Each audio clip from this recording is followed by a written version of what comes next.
Manatra ny araba Douglas Tokova amin'ity takariva ity ary manasanao ampananjana ihany koa anjoetra ny farany fampalalamba avao ito amin'ny fahitalavitra ma TV nafapana ny resaka politika ary dia isan'ny nazaonakony zany ary hoentina aminao eo ihany koa ny fanoikevitra samihafa manodidina ny fahatongavana Marc Ravalomanana teto Tondrazana ny fiandohany ity herinandro ity ny antso mpanao gazety ary ny teo anivon'ny masevon'ny Afrika Atsimo tetsy Akorondrandro araka izany tolakandro lasa teo ny solotenan'ny vondrona Afrika ny ambasadiny Afrika Atsimo ary ny masivon'ny Maurice no isan'ny nanatanteraka fiaonana tamin'ny mpanao gazety tondra ny fanoikeviny moa izy ireo manoloana ny fiverenana Andriamatoa Marc Ravalomanana Tanindrazana.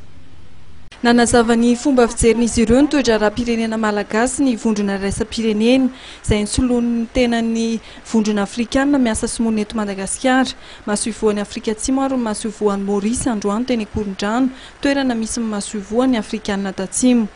Ny antso hatrany amin'ny fanatanterahana manontolo ny tondrozotra izy ireo ka tafiditra indrindra ao anatin'izany ny fanatanterahana fihavanam-pirenena.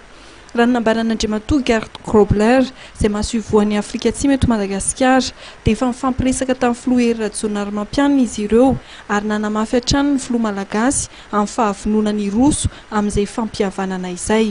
Raha momba ny Andriamatoa Marc Ravalomanana dia nanamafy Andriamatoa Gert Grobler fa tsy nandray anjara velively tamin'ny fodiana tsy ara-dalàna nataon'Andriamatoa Marc Ravalomanana i Afrika Atsimo. Misokatra hoy izy ny fanadihadiana ny Afrika Atsimo amin'ny fomba nahafahan'ny filoha malagasy teo aloha nivoaka ny sistan'ny afrikanina tatsimo. Nambarany ihany koa fa tokony fanarahana ary tafiditra ao anatin'ny fampihavanam-pirenena izay fidin'Andriamatoa Marc Ravalomanana izay saingy tsy izay no nitranga hoy izy. Notsindriny kosa fa tokony ho raisina amin'ny lafitsarany izay fahatongavana izay mba hahafahana miroso amin'ny fampihavanam-pirenena. Sapan'ireo mahasoivovahiny kosa fa sarotra ho an'ny filoha Hery Rajaonarimampianina ny toetra raha ankehitriny.